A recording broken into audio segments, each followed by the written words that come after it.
yaba yaguteye iteka yaguteye w'inyama nk'uko ijya ibibwira abantu ngo nzakubyibushya nzakwambika ugasanga igisubizo cyawe cyabaye ikibazo kuri bo. Ngira ngo hari ibyo nabonye kuri social media ejo bundi kuri mama CHARLENE ari kuvuga ngo kubagize ikibazo ngo cy'ikibuno njira mu vyeyi ndamuzi twakoranye umurimo w'Imana hari ahantu hatandukanye twagiye duhurira ku matere tuvuga Imana. Yego ari mu bibazo ubona mbese ari mu buzima bugoye bya hatari. Imana ivugana nawe nzakugirira neza nzakwamamaza nzakwagura mbese ni ukuvuga ngo hari ibintu dukwiriye kuguceceka tugashimira Imana ubwo ko Imana itabaye umuntu wayo. nje biriya ntabwo nakurirwa mvuga byinshi ni igihe ki umukozi w'Imana yazanye kwikoranabuhanga ngo Nyabugogo ngo agiye kubinkambi ngo ibiki n'ibiki. Hari ibintu babiza ugasanga nabyo biratera abantu ubwoba birahabura abantu birabacamo igikuba. None bamwe bajya no gusenga ugasanga binjiriwemo n'umwuka wo kuvangira ugasanga hari abavangiye bagatangira kuzana ubuhanuzi butanariho. Ibyo ntabwo ari byiza. Tukwiriye kuza tukabwira abantu tukabahumuriza tukabubaka ibintu by'iterabwoba bigakurwaho. Ngewe hari ibintu ndeba nkabona ni ibintu by'iterabwoba. Nubwo tuza guhanurira umuntu ukenda kumukura mu ijisho ngo wowe runaka ngibiki n'ibiki ngo ndakuziye ntibibaho kuko hari amaturo nayo ashobora kuza akaguhumanya. Yego hari n'amaturo ashobora kuguhumanya ugasanga guhumana mvuga nta kundi nukuba wahita uzamuka ugatangira kuvuga n'ibyo Imana itakubwiye kubera ayo maturo kuko hari amaturo nayo ashobora kuza akaguhumanya. Yego hari n'amaturo ashobora kuguhumanya ugasanga guhumana mvuga nta kundi nukuba wahita uzamuka ugatangira kuvuga n'ibyo Imana itakubwiye kubera ayo maturo.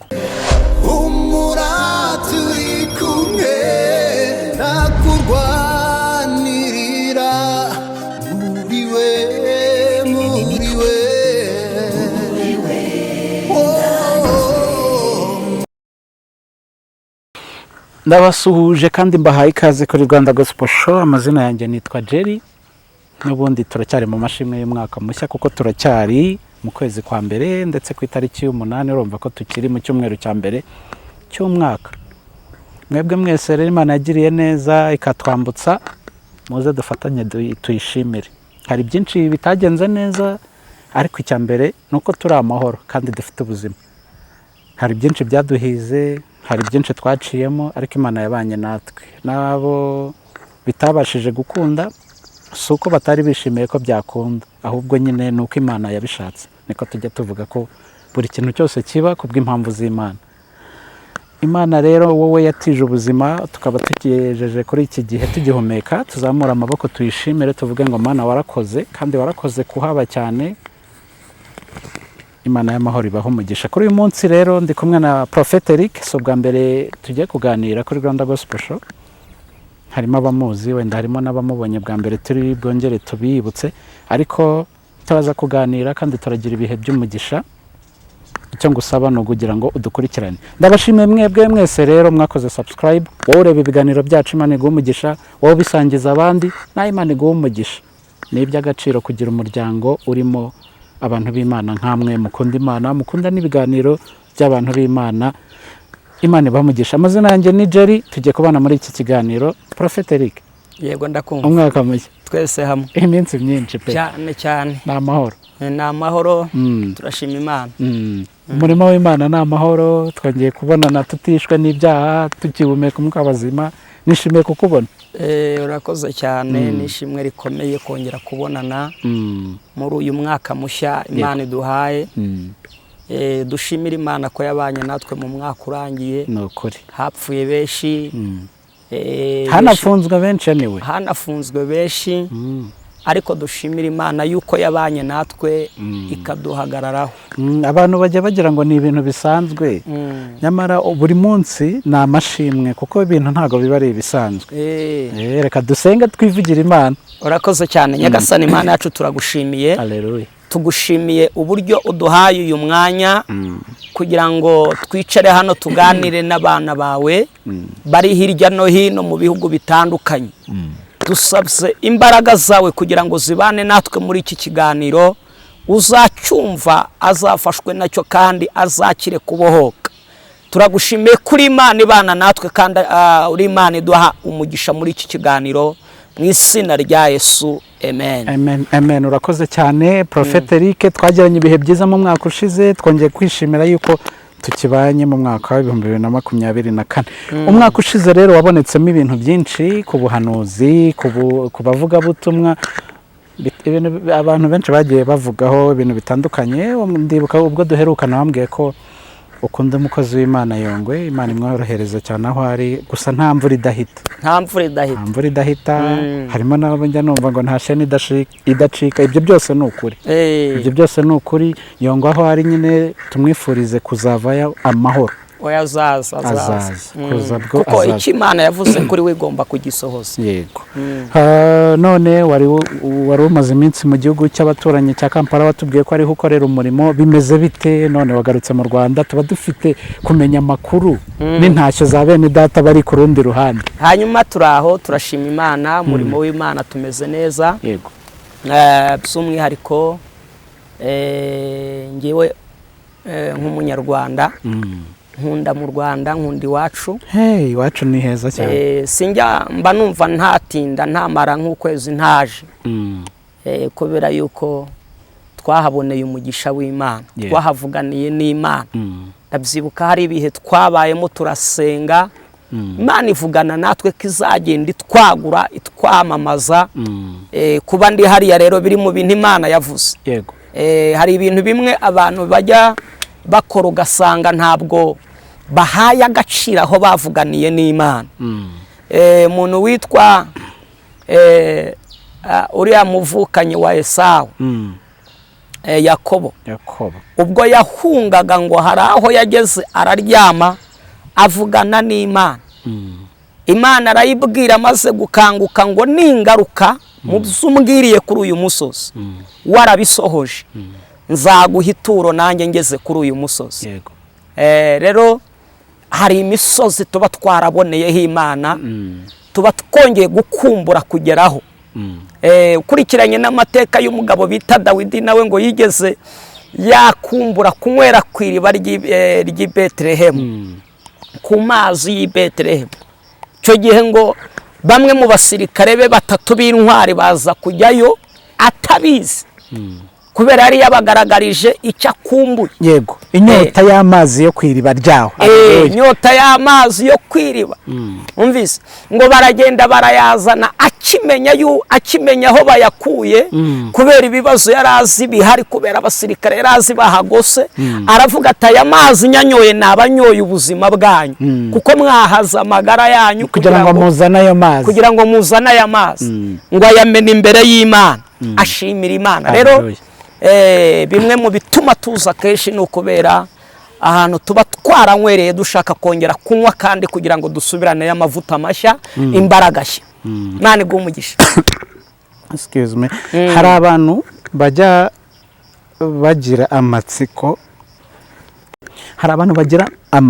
yo kumenya agakiza k'abantu bari hanze. Bimeze bite hanze? Haranduye? Niko abantu bari mu gihugu bavuga, ese agakiza karacyari umwimerere? Bene wacu, bene data bari hanze, bimeze bite mu mwuka w'ubuhanuzi, gukorera Imana? Uwo murimo ngero uwudusangize abantu bari hanze, biba bimeze bite? Hanyuma kugenda hariya, yaba bari hafi aha mu bihugu by'abaturanyi, yaba n'abari kure. Yego. Ntekereza yuko kuko harimo abantu bavuga aba diaspora ntibakizwa n'ikimenyi, birirwa bashaka abahanuzi ku mbuga nkoranyambaga ngo babasengere bo mu gihugu. Yego, ndemera ko umuntu wenda mu bari mu bihugu bya kure bashobora kuba batabona akanya gahagije ko kubana n'Imana cyangwa mu masengesho, ariko nibwira ko wa mutima uba wubaha Imana still. Yego. Dusangize nkaho bimwe mu bintu wenda bibaho ku bantu bagiye wenda bakajya kure, bakajya yaba bari mu bihugu bidukikije, yaba bari n'abari kure. umuntu ashobora kugira ikintu bita inyota nka yandi Dawidi yagize akagira inyota yo kunywera ku musozi yajyaga anyweraho akagira inyota yo kongera kubona babanyamasengesho babana kuko urabona nk'iyo umuntu agiye nk'iyo ngiyo mu bihugu bya kure hari icyo wibuka kavuga utagakora akanaka runaka yaragateraga runaka uburyo twajyaga tubana mu bihe byiza tugatera akagakorasi tukabyinira Imana tukazamuka imisozi tukajya gusenga hariya ntekereza yuko wenda n'iyo misozi itabayo ngo bayurire bajye gusenga wumvise bagira ahantu bagenda bapfukame bahamagara Imana ku buryo ushobora gusanga wenda nk'uwo musozi ubwo butayi umuntu ashobora kubukorera mu nzu rero ni ukuvuga ngo kugenda hariya kimwe ku bigendanye n'agakiza ntabwo agakiza umuntu aba yagataye ndabyibuka hariya nigeze kuza mvuye mu murimo w'Imana mvuye Uganda ngeze hano umuntu umwe arambona arambwira tubu ntuvuye kuzana bizabyuka bibiye n'ibiki hari imyuka bajya bavuga ngo abantu bajya kuvoma izindi mbaraga ukuntu ndamureba mbona aracyafite imyumvire iri hasi hari n'undi twahuye arambwira kuki ujya kubwiriza mu madini tudahuje imyizerere ariko mwitegereje mbona afite ikibazo cy'uko atigeze asoma Bibiliya ivuga iki? Yesu yaravuze ngo mugende mu mahanga yose mubwirize ubutumwa bwiza uzizera muzamubatize muzagire gute muzamubatize ni ukuvuga ngo iyo ugiye icyambere ugomba kwimenya ubwawe ukamenya ko uri umukristo ukubaka urufatiro rwo gukizwa abantu bareba nawo batareba ukamenya yuko aho abantu batareba Imana ihareba ukamenya ko hamwe mubo mwari muziranye batareba Imana yihareba icyo ukakimenya rero ni ukuvuga ngo mu bigendanye n'agakiza byo yego hari ababivamo bakigira mu byabo ariko ntabwo twavuga ko ari bose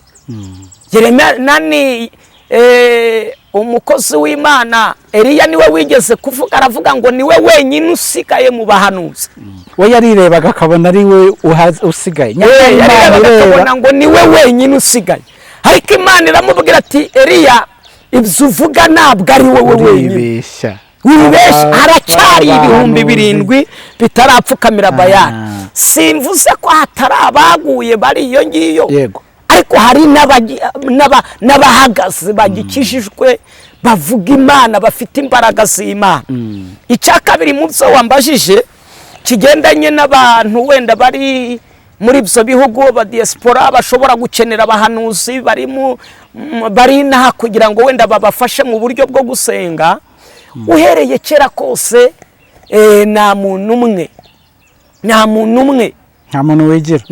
wigira na Yesu nusoma Bibiliya uzasanga yaroherezaga abantu babiri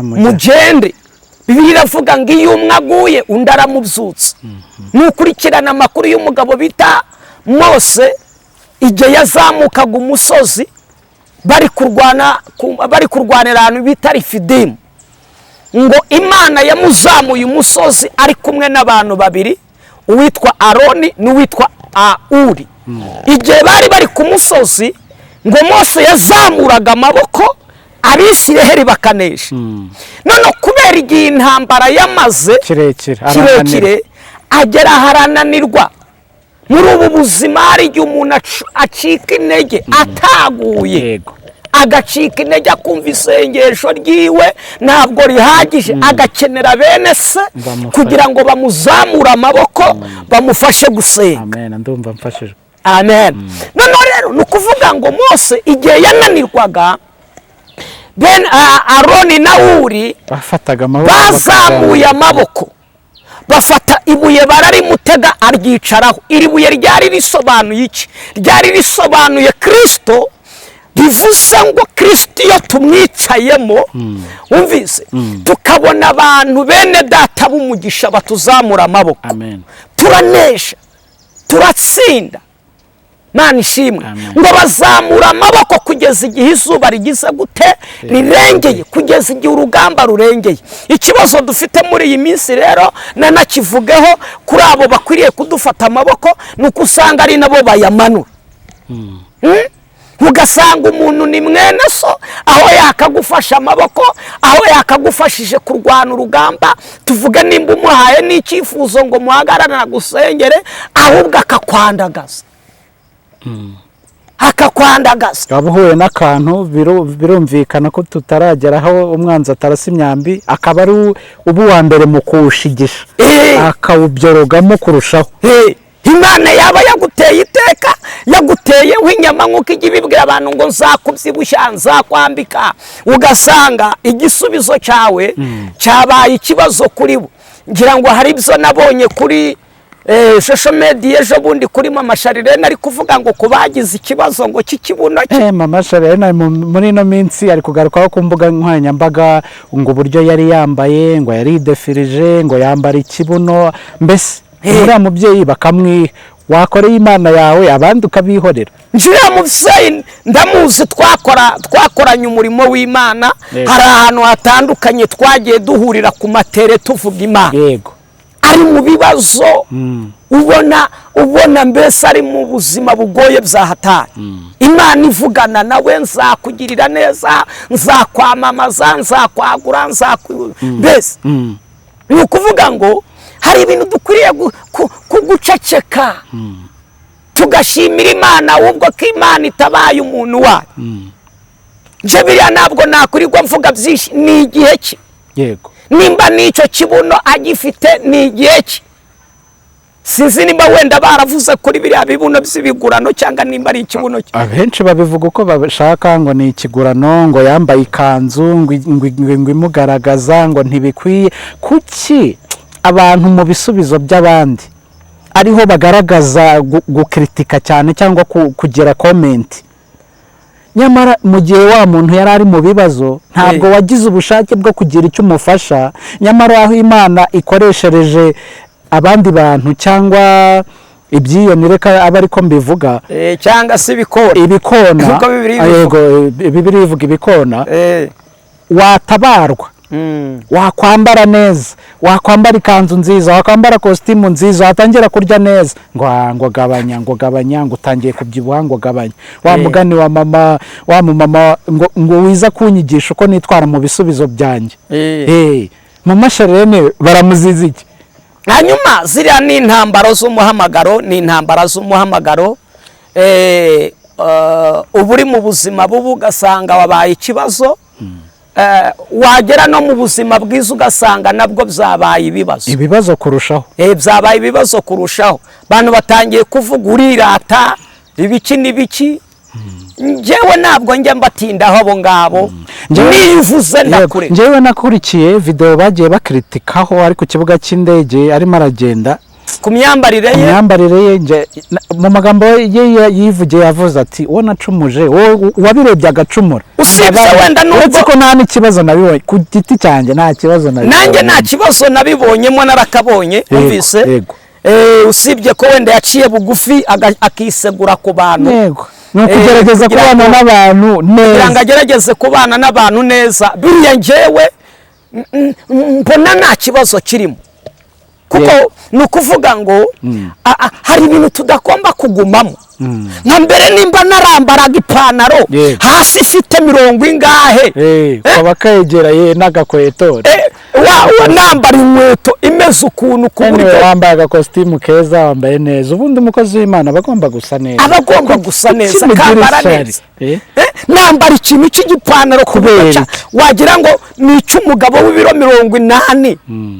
Nambara igipantaro cy'umugabo w'ibiro nka 80. Ngomba kwambara akantu kagufitinze, ngomba kwambara akantu kamfitinze, kameze neza, kari kuri tayi, ku buryo nanjye nkambara nkumva meze neza. Yego. Umvise? So ubwo buzima twabubayemo bwo kwambara ibintu bimeze ukuntu, umvise, nubwo yiseguye ku bana, ariko nge ntekereza yuko ntabwo dukwiriye kuguma kumera ukuntu no kubatwa n'ibintu ngo no gukurura abagabo ngo ibintu byinshi reka tubireke tubirenge ibi bintu byo gukritikana abakozi b'Imana umurimo ni mugari.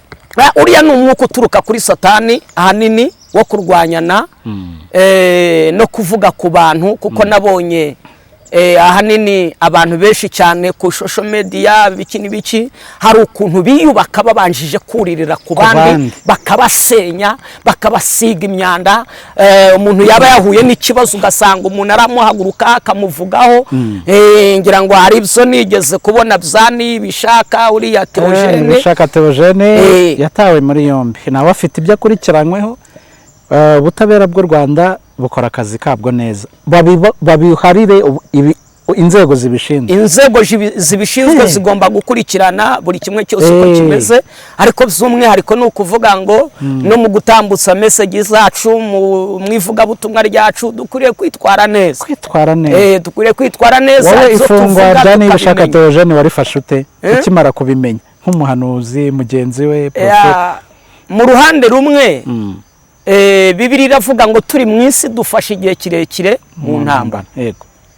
Ntabwo nejejwe nuko yaba ari muri gereza. Biriya ni ibintu biza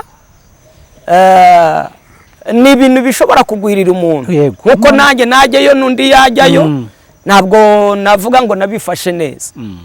Mu ruhande rumwe ntabwo bya nabifashe. Urumva nyine iyo ikintu kibaye ku muntu nyine wakurikiranwaga n'abantu bamwe bagira ibyo bavugaho ngo nubundi ni ari umukozi w'Imana ngo nubundi yahanuranaga ubwishongozi. Areka tujye tubiharira Imana buri wese avuga uko abishaka ariko buriya mu gihe umuntu yahuye n'ikibazo ntago ari ngombwa kumuvugiraho. Ariko hari n'akandi kantu nagarukaho nk'akakubaza wabonye uburyo yagiye atambutsa ubuhanuzi bwe bamwe mu bakozi b'Imana abahanuzi bagenzi be cyangwa bavuga butumwa bagiye bavuga ko atari byo yagakwiriye kunyura mu nzira nziza nyine nimba Imana yaguhaye ubuhanuzi bw'umuntu runaka utagakwiriye kuza kuri kamera ko n'ubundi ntabwo ari we bugenewe ntabwo bugenewe isi yose bugenewe uwo muntu nyine kuki utamuhamagara ngo umubwire. Hanyuma ibyo nabyo wenda nubwo ari muri urwo rugamba akaba akurikiranywe n'ubuyobozi kandi ubuyobozi bugomba gukurikirana bugashyira ibintu ku murongo. N'ababyeyi baba bagomba gukurikirana ku buryo hatagira ibintu bibangama. Ni ukuvuga ngo mu ruhande rumwe kuri icyo ngicyo mbajije ubuhanuzi mu gihe hari ubw'umuntu ntekereza yuko budakwiriye kuza kuri kamera ngo buze kubwirwa isi yose. Wasanga umuntu Imana yagutumyeho ukabimubwira ntabwo ari ngombwa kuza kubinyuza kuri kamera keretse hari uwo muntu akorera kuri kamera simbizi ukuntu nabivuga ariko ntekereza yuko washaka uwo muntu ukagenda ukamuha ubuhanuzi bwe nk'uko na Bibiliya bitwereka bahanuzi babayeho bahozeho Imana ikabwira umuntu ikamutuma ku muntu. Kamutuma ku muntu tubona Hezekiya Imana imutumaho Yesaya. Tubona Hezekiya Imana imutumaho Yesaya. Nekereza ko n'iryo jambo munyemereye narisangije abantu. Yego ni karibu rwose. Dusome iryo jambo ry'Imana dusanga mu gitabo cya kabiri cy'abami mu gice cya 20 umurongo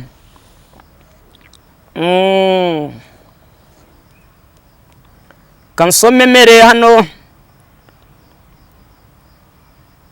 kugira ngo iyo message yumvikane reka nsome wenda mpereye ku murongo wa mbere gitabo cya kabiri cy'abami bice 20 umurongo wa mbere. Muri iyo minsi Hezekiya ararwara yenda gupfa bukeye umuhanuzi Yesaya mwene Amosi aramusanga aramubwira ati Uwiteka aravuze ngo tegeka iby'inzu yawe kuko utazakira ahubwo ugiye gutanga. Hezekiya yerekera ivure atakambira Uwiteka. Igihe reka dusimbuke dusome kuri 5. Bibiliya iravuze ngo subirayo ubwire Hezekiya umutware w'ubwoko bwanjye uti Uwiteka Imana ya sogokuruza Dawidi iravuze ngo numvise gusenga kwawe mbona n'amarira yawe dore nzagukiza ku munsi wa 3 uzazamuke ujye mu nzu y'Uwiteka. ibi byose ni ibintu bitwereka uburyo abahanuzi bajyaga bakora bagatwara message twasoma n'ahandi ariko ubundi message nimba Imana yagutumye ku muntu ntago ari ngombwa ngo use kubicisha hehe kuri kamera musange umuhe message keretse Imana hari yakubwiye ngo ubicishe kuri kamera byumvwe n'isi yose so ntago bari byo tuganirize na bene data bandi abahanuzi bene data uwo nguwo ntabwo ari umurimo w'Imana tuba dugiye gukora aho ngaho haba hagiye kubaho gusebanya yego no gusenya abantu. Reka tuvuge ngo abantu baza kuri kamera abahanuzi abavuga butumwa ndetse n'undi wari we wese ugira ikintu akora kuri social media ugomba kwitwararika mu bintu bitagiraho ingaruka kuri rubanda kubateza imvururu kumwiryane ndetse n'ibitutsi nyandagazi nuko tujya tubona abantu akihandagaza no umubyeyi nk'ubu hariho sagaza umuntu wamenyekanye cyane bita Valentina n'undi bita Jennifer ntago biba ari byiza abantu b'ababyeyi abantu b'abakobwa bategarugori bagomba kwiyubaha hagomba kubaho kwiyubaha nimba tuje kuri kamera hari abantu benshi baba badukurikiranye baba bakeneye ko tubabwira ibihumuriza imitima kandi ni nako Bibiliya ivuga iravuga ngo mubwire abantu banjye mubabwire ibzururutsa imitima abantu bararemerewe abantu bafite intambara abantu bararwaye abantu bafite ibibazo dukwiriye kuza ahangaha tubabwira yuko hejuru y'ibibarwanya hari imbaraga z'Imana. Hezekiya nguyu yari arwaye kujya gutangaza rero wumvise urabona nka bya bindi numvise umukozi w'Imana yazanye kwikoranabuhanga ngo Nyabugogo ngo agiye kubinkambi ngo ibiki n'ibiki hari ibintu babiza ugasanga nabyo biratera abantu ubwoba birahabura abantu birabacamo igikuba none bamwe bajya no gusenga ugasanga binjiriwemo n'umwuka wo kuvangira ugasanga hari abavangiye bagatangira kuzana ubuhanuzi butanariho ibyo ntabwo ari byiza tukwiriye kuza tukabwira abantu tukabahumuriza tukabubaka ibintu by'iterabwoba bigakurwaho ngewe hari ibintu ndeba nkabona ni ibintu by'iterabwoba nene gutuza guhanurira umuntu kenda kumukura mu ijisho ngo wowe runaka ngo ibiki ngo ndakuziye ntibibaho uyu muntu yarasizwe nubwo umutunga intoki yarasizwe umuyobozi wawe aragukuriye n'umuyobozi wawe aragukuriye yanaguhagarika akavuga ati mbese kuki bundi Imana ijya kugucamo itabanje kumucaho kaba yanakubaza impamvu Imana yaguciyeho itamuciyeho kandi ibyo ni ibintu biriho Bibiliya igaragaza abahanuzi uburyo bajyaga bahabwa message z'abantu ariko ntabwo bivuze ngo ugende akazijyana mu bwenge kandi bakazijyana mu bwenge bakazijyana mu kinyabupfura urumva nyine ntago yakoranyaga abantu bose ngo muze mbabwire iby'umwami wanyu we yarafataga urugendo akagenda akamusanga akamuha message y'Imana Imana yamuhaye zanaba ngombwa hakabaho gusenga kubw'iyo message nimba ari ibibi Imana ikabikuraho hanyuma Imana igatanga ubwo guca bugufi ko warebwaga n'iyo message ni byiza cyane abahanuzi biga iki kuri hejuru y'ibyo byose twavuze y'ibyo twabonye y'ibyavuzwe biga iki inama yawe ku bahanuzi n'abavuga butumwa baza kuri social media hanyuma inama ya mbere ku bahanuzi nuko bakwiriye kumenya uburyo batwara ubuhanuzi kuko Bibiliya iravuga ngo umwuka agengwa na nyirawo so iki kintu nkivuge gutya umwuka agengwa na nyirawo hari abo mbona bahanura nkabona bashaka guhanura nk'abagira ngo babirangize byose babivaneho agashaka guhanura nk'ubirangiza ntabwo twebwe tuzabirangiza nk'uko hari n'abatubanjirije bakagenda batabirangije na Yesu yagiye hari ibyo asize asigaho 12 barakora bacaho baragenda batarangije haracyaza n'abandi natwe tuzagenda haze n'abandi inama rero nuko bamenya uburyo batanga message kandi bagatambutsa message babanjije gusengera iyo message kugira ngo bamenye si iyi message iyi message ntabwo ziri bwasa kwica kuko ariko no mu kuzitambutsa bamwe usanga hari ukuntu barangije banabeshyera Imana umvise cyangwa se nabo ubwabo zikabashyira mu bibazo, yego, zikabakururira mu ngorane. hari ikintu bise ituro naryo riraza guca ibintu, bituma abantu biyita ibyo batari byo. Ati ndi umuhanuzi, ati ngwino ngusenyere, ngwino ngusengere, ngwino nkukorere deliverance. Ugasanga byabaye ibibazo, ugasanga bamwe mu bahanuzi bijanditse mu bintu bitari byiza, bakirengagiza umurimo w'abahamagaye. Icyo cyo kivugaho iki? Ituro, ubuhanuzi, mbese byabatwaye gihumye. Hari n'abahamagarwa bagifite umwuka muzima, ariko yatangira kubona kuri utwo dufaranga tukamusaza akavuga n'iby'Imana itamutumye. Yes, ibyo ngira ngo birahari ikiriho cyo ngira ngo dukurikije uko tubibona, navuga ngo b'abanyamasengesho, bantu bingingira itorero, bingingira umurimo w'Imana kubw'ibyo bintu. Kubera yuko ituro ryo ni ngombwa, hari Bibiliya ivuga ku maturo, ndetse hari n'inzira nyinshi iryo turo rigomba gutangwa. So kuba umuntu yatanga ituro, nekereza ko na Bibiliya irabyemera, na Bibiliya irabitegeka, ariko kandi nyir'ukurihabwa nawe akwiriye kwitondera n'iryo turo, kuko hari amaturo nayo ashobora kuza akaguhumanya. Yego, hari n'amaturo ashobora kuguhumanya, ugasanga guhumana mvuga nta kundi ni ukuba wahita uzamuka ugatangira kuvuga n'iby'Imana itakubwiye kubera ayo maturo. Kubera ayo maturo ukumva mbese nuvuga n'ibindi baraguha yandi. Ibyo ngibyo ndumva usibye kuba twasenga tukanihira umurimo w'Imana, tugatakambira umurimo w'Imana, Imana ikongera igasuka umwuka wera, abantu bakibuka, mbese bakibuka ibihe bya kera, bakibuka ibihe bya kera. Usibye rega no kuba abantu twavangavanga ibintu, umvise, kubera umururumba n'ayo maturo n'ibiki, iyo wakoreye Imana neza, umuntu ukamuha mesaje, umuntu ukamusengera, nawe ubwe hari ukuntu akorwaho akaguha abikuye ku mutima, n'iryo tura akariguha bikuye ku mutima. Niko mbibona. hanyuma muri ibi bihe nk'umuntu wegera Imana, muba mu bihe byo gusenga, Imana idushakaho iki muri uyu mwaka? Twerekeze hehe? Tugivure, tujye dukurikira igicu, dukurikira abahanuzi, mbese twitware gute? Hanyuma hari ijambo Dawidi yavuze muri Zaburi ya 16 umurongo wa 8, aravuga ngo nashyize Uwiteka imbere yanjye iteka, kuko ari iburyo bwanjye sinzanyeganyezwa. Yego.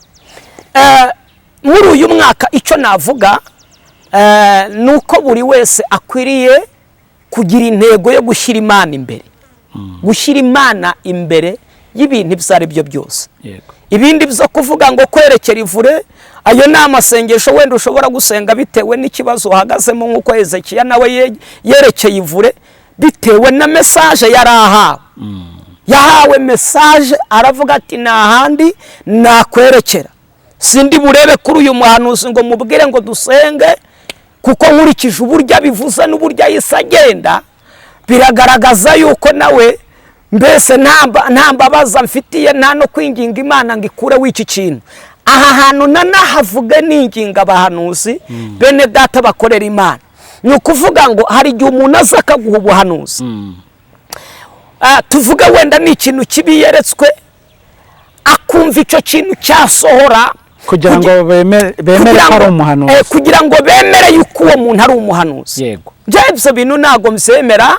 Birashoboka ko Imana wenda koko yanzuye ko icyo kintu kiba, ariko nanone mu gihe utanze iyo mesaje ukwiriye kwifatanya n'abo uyihaye, cyangwa se n'uwo muntu yihaye, n'umuntu yihaye, kamubwira ati reka dusenge, Imana igira icyo ikora. Imana igira icyo ikora.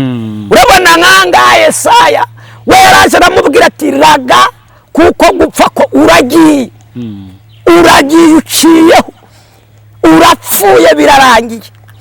Hezekiya nawe aramwitegereza aravuga ati uyu muntu ndamutse nanamusabye gusengana nawe ndabona nta mwuka wo kuba yanyaturaho umugisha wo kunyaturaho umugisha wo kurama cyangwa se wo kwirukana urwo rupfu, ahubwo ndabona yahagarara mu mavuta yuko byasohora kugira ngo yemerwe ko ari umuhanuzi. Aramwihorera aragenda. Icyo yakoze nawe yahise atumbira Imana. Icyo yakoze nawe ngo yahise yerekera ivure, aravuga ati ndabizi ivuganye nanjye hari icyo yakongera kuvuga.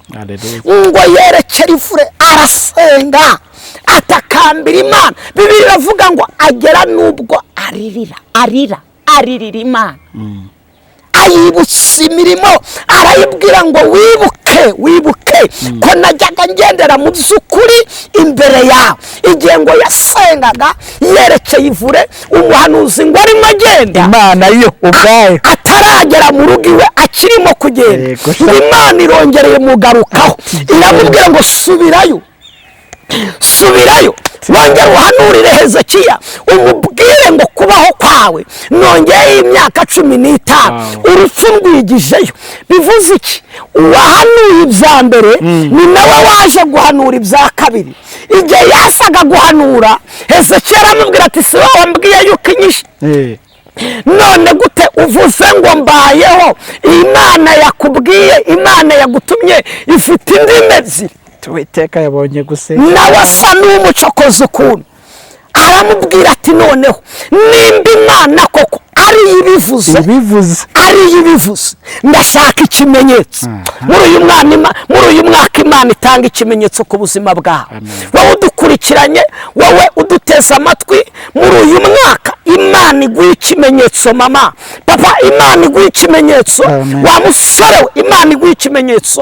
Wa mukobwa we, Imana iguha ikimenyetso kigaragaza ko wasenze. Imana iguha ikimenyetso. Dawidi yaravuze ngo unyereke ikimenyetso cy'ibyiza kugira ngo abanyanga bakirebe bamware, bamenye ko Uwiteka untabaye ukamara iki umubabaro. Haleluya. Amen. Waramubwira ati ikimenyetso nicyo ushaka, tuzamuke tujye mu nzu y'Imana. Aho niho Imana isanga bagiye gusengana. Noneho ngo barazamukana, ariko kuzamukana nuko Hezekiya yabonaga neza yuko wumvise hari ayandi makuru azanye atandukanye nayo yari afite. Aha dutangariza abantu badukurikiranye, abakubwiye ibya mbere ni nabo bazakubwira ibya kabiri by'umukiro. Abakubwiye ko upfuye nibo bazakubwira kubayeho. Abakubwiye ko ntacyo uzimarira nibo bazakubwira ko ukimariye. Abakubwiye ko utazatera imbere nibo bazakubwira ati Imana iguteje imbere. Abakubwiye yuko uzahomba nibo bazaza kugufasha gushima, bakubwira ati Imana ikwaguriye imbago. Ibyo narabibonye. Hari umuntu wigeze yanyitegereza, wumvise duhuye mvuye kubwiriza ahantu, icyo gihe nambaye ikintu cy'igikweto cyapfumutse ahananga, gifite amadirishya hano na hano ukuntu cyatobotse. Noneho ndabyibuka iyo nkweto njya kubwiriza, nagezeyo kubera nayo nagiye n'amaguru, ngerayo taro zatakaye sinabimenya. Umvise igihe nageragayo, noneho ninjiye mu rusengero rwari rurimo amakaro, nkandagiye numva imisumari yo muri tari inyuma irimo gukurura hasi, irimo gukorobora ku makaro. Ndahise nsohoka gato nsubira hanze. Ngeze hanze umuntu umwe wo kuri urwo rusengero araza arambwira ati mukozi w'Imana, ko taro z'inkweto zatakaye uri buze kubona icyo uvugira imbere y'abantu? Zatakaye mu rusengero? Oya, zari zatakaye mu nzira ndimo nza njya kubwiriza. Wumva udusumari turakujombye utabimenye? Amisumari yo muri tari inyuma yari irimo ikorobora hasi ku makaro. Ndangije ndamubwira ati nibyo koko inkweto taro zatakaye. Ndamubwira ni ariko ijambo naje kubabwiriza ntabwo nari narizanye muri taro z'inkweto. Taro zatakaye, ijambo riracyahari, Erika aracyahari, mbese n'Imana irahari, itaro zo zagiye. Ndabyibuka mvuyeyo. Icyo gihe mura n'umuntu umwe mu bo twasenganaga, ariho nabwira abantu nkababwira ngo mujye mugerageza muvuge makeya, kuko hanyuma yo kuvuga hari mbere yuko muvuga hari Imana yabanje kuvuga. Cyumva mukozi w'Imana arambwira, yarandebye amera hasi angeza ku mutwe, arambwira ngo iyo wirebye ubona hari icyo uzimarira. Nanjye naramubwiye ni koko uvuze neza, njye ntacyo nakwimarira, ntacyo nakwimarira. Ndamubwira ni ariko mbonye Imana nakoreye, mbonye Imana nasenze, mbonye Imana nakurikiye, mbonye Imana nabwiye abantu izakimarira, nanjye narangiza nkakimarira abandi. Ndagira ngo ngutangarize wowe uri kubwirwa aya magambo ko ntacyo uzimarira, usaziye aho, nta mugabo, nta kazi, na diporome ufite ntakikumariye. Ndagira ngo nkubwire ngo nibyo koko we ntacyo wakwimarira, ariko hanyuma y'amagambo bakubwira hari icyo Imana igiye kukumarira, nawe ukakimarira abandi. Haleluya. Mbese ubu ntacyo maze. Aho managuza iri kote se, aho managuza iri kote si amafaranga mba, ubu se ntacyo maze.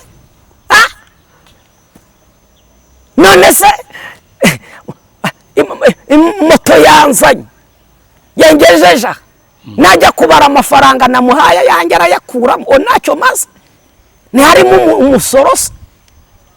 Kaduhumuriza abantu baduteze amatwi tubabwire ngo biracyashoboka imbere y'Imana, Imana iracyakora. Hezekiya ngo arazamuka ageze mu nzu y'Uwiteka. Bibiliya iravuga ngo umuhanuzi aramubwira ngo urashaka ko igicucu cyawe kijya imbere intambwe 10 cyangwa gisubira inyuma intambwe 10? Hitamo kuko ni ikimenyetso wasabye Imana, ikimenyetso igiye kukiguha. Hezekiya akora imibare aravuga ati n'ubundi iyo ndi kugenda nyibona kindi imbere, none ndashaka ko kijya inyuma intambwe zingahe? 10. Yego. Umuhanuzi aramubwira ati okay, urashaka ko kijya inyuma? Ngo akimara kumubwira ayo magambo, ngo umuhanuzi atakira Imana, ngo Imana ya Isiraheli iheraho igicucu cyari kigeze igisubiza inyuma intambwe zingahe? 10. Ariho mbabwira kubigendanye n'uyu mwaka nk'uko umukozi w'Imana yabimbazaga, gahunda ni ugushyira Imana imbere no gusenga. Imana igasubiza inyuma ibyari byaraturwanya, Imana igasubiza inyuma ibyago n'amakuba, Imana igasubiza inyuma imbaraga ziri kurwanya umurimo w'Imana, Imana igasubiza inyuma ubukene, ibyago byose. Imana ikagira ibintu isubiza inyuma. Mama, nimba wumva hari ibintu Imana yasubiza inyuma, papa nawe wa musore we nyikiriza uvuge ngo amen. Imana igira ibintu isubiza inyuma mu izina ryande rya Yesu. Uyu ni umwaka Imana igomba gukorana natwe, ikagira ibintu isubiza hehe? Inyuma intambwe 10. Haleluya. Hari dayimoni zikurwanya, hari ibyitambitse mu masezerano, hari ibirwanya ubuzima bwawe, iterambere ryacu, hari ibirwanya iterambere ryawe. Shira Imana imbere, Imana nayo isubiza inyuma ibyo ngibyo mu izina ryande rya Yesu. Ngo umuhanuzi arasenga, Imana ifata cya gicucu igisubiza inyuma, igifatiraho cyari kigeze igisubiza inyuma. Muri aya mavuta Imana ifata umurozi wakurogaga, imufatiraho yarageze imusubiza inyuma. Imana ifata iyo nyatsi yakuzengereje nikunde kirenga aho ngaho iyisubiza inyuma intambwe 10. Imana ifata ubwo burwayi nikunde ko burenga aho ngaho ibusubiza inyuma intambwe 10. Icyo cyakwizingiyeho uwo mubabaro n'agahinda uhorana, Imana ibisubiza inyuma intambwe zingahe? 10. Imana ihabwe icyubahiro. Niyo gahunda y'uyu mwaka, ubundi tukazamuka mu mavuta tugakorera Imana mu izina rya Yesu, tukirinda amatiku, tukirinda gusebanya nk'ibyo mba mbona nyine nk'uko twabivuzeho, aho umuntu yumva yuko yahaguruka, wumvise yakwamamara ari uko abashije gusenya abandi. Yego. Bivuze ngo iki? Imana uyu mwaka nta kindi ishaka, irashaka yuko gahunda twongera amasengesho, kuko ngewe Imana yambwiye ko uyu mwaka ari umwaka w'ububyutse. Yego. Ntangareza abantu ko ari umwaka w'ububyutse, ni umwaka w'ububyutse mu kwakira, ni umwaka w'ububyutse mu kurya neza, mu kwambara neza, mu kwakira amafaranga. mu kubona akazi keza, ni umwaka w'ububyutse mu gusenga. Ari naho twakwinginga abantu nibabona bene se basubijwe bari mu bubyutse bari mu bubyutse bwo kwambara neza, ntibakagira ishyari igihe cyabo nabo kizagera. Igihe kiba cyageze. Nimba umuntu yambaye neza, mureke yambare neza. Nimba kandi yambaye nako kantu kagufi, ndumva atari ikibazo. Nico igihe ni cyacu. Bibiliya irabivuga mu gitabo cy'umubwiriza ibice 3, igihe ni cyacu. Mana rero ndumva ari kidushakaho uyu mwaka, gahunda no gushyira Imana imbere, tugashyiramo agatege mu gusenga, tuniyubaka tunubaka igihugu cyacu. Prophet Eric, urakoze cyane, Imana iguhe umugisha, waduhesheje umugisha, twari dukumbuye ijambo ryawe, ijambo rihumuriza. Ariko mbere yuko tugana ku musozo, uradusengera. Ariko mbere yuko tukurekura, nk'umuntu wakwifuza gusengana nawe, wenda kukugisha inama mu byo twaganiriye, yakubona gute? Hanyuma biroroshye kumbona. Impamvu mvuze ngo biroroshye, ngira ngo ibintu, harimo abantu b'abanyamavuta umuhamagara ugasanga reka da nta kwitabye, wamwandikira nta gusubiza, cyangwa se wamukenera akaba afite bodyguard, bakakubwira ati uzaze ejo hano umubone ni nyuma y'ukwezi cyangwa y'amezi abiri, cyangwa urabanza kwishyura 10,000 uzagaruka iki gihe n'iki. So ntekereza ko ngewe ntago ariko bimeze, kumbona ntago banza kwishyura. Gusa hari umuntu wigeze mu buhamya avuga ko ngo hari umuntu wigeze gusaba yuko twabonana, aramubwira ati uwo muntu biroroshye kuzamukugezaho, aramubwira turakora asabwa kubanza kwishyura kuko kumubona. Harimo n'abantu binjiriwe n'umwuka kwiyitirira abandi, abo nabo twagiye twakira, ukasanga umuhanzi runaka baramwiyitiriye kubera afite abafana cyangwa abakunzi, bakajya abantu nabo bacangamuke, bacane ku maso. Niyo mpamvu tuba tugira ngo nimba ari nimero, nimba ari aderesi utanga, ubyivugire ku giti cyawe, abantu babyumve, bamenye uburyo n'ahantu bazagukura. Biroroshye. Nekereza ko ukeneye ko dusengana, ukeneye kumpamagara kugira ngo wenda tukugire inama, wampamagara kuri nimero 078 23 078 23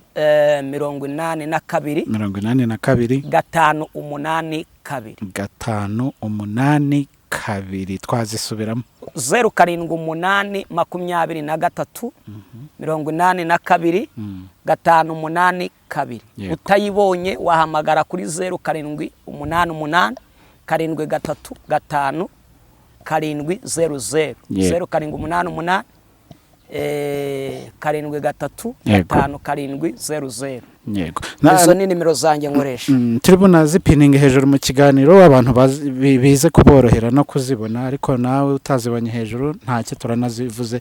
Ariko twasoza udusengera Imana itube hafi n'abavuga butumwa n'abantu bose bakeneye mu imbabazi z'Imana kugira ngo izagendane natwe. Izajya imbere, tuyijye inyuma tuyikurikire, kuko tugiye imbere twakwiyobora, ariko tuyigiye inyuma twayikurikira, yatuyobora neza. Imana ishimwe. Reka dusengere rero buri muntu wese warudukurikiranye, tuvuga ngo umugisha w'Imana ukubeho, imbaraga z'Imana zikubeho, uyu mwaka uzakubere umwaka w'imfura mu myaka yose, kandi uzunguke cyane mu izina rya Yesu. Data, turagushimiye mu izina rya Yesu, tugushimiye uyu mwanya waruduhaye wo kuganira n'ubwoko bwawe. Dusabye umugisha ku muntu wese udukurikiranye muri iki kiganiro, reka ahabwe umugisha, kandi kubw'ijambo ryawe dusomye uyu mwaka ugenda imbere ye, uringaniza ahataringaniye. Wigeze wabwira Kuro, uramubwira ngo nzakugenda imbere ahataringaniye mparinganize, nzamenagura inzugi z'ibyuma, ibihindizo by'imiringa nzabicamo kabiri. Natwe uyu mwaka reka ugendane natwe muri uku kwezi kwa mbere, ugira ibintu menagura mu kwezi kwa kabiri, ugira ibintu ucagagura mu kwezi kwa gatatu, ugira ibintu wigisayo mu kwezi kwa kane, bibe gutyo mu kwezi kwa gatanu, kwa gatandatu, kwa karindwi, kwa munani, kwa cyenda, kwa cumi, kwa 11, kwa 12. Kuko uyu mwaka wose Mana turishinganishije kugira ngo ukuboko kwawe kwiza kube kuri twebwe, utwimane mu byago n'amakuba byabaho, utwimane, uduhishe mu mababa yawe, kandi utwigishe kubara iminsi yacu kugira ngo turusheho gutunga imitima y'ubwenge. Nsengeye umuntu wese wari udukurikiranye urwaye, ndatura gukira.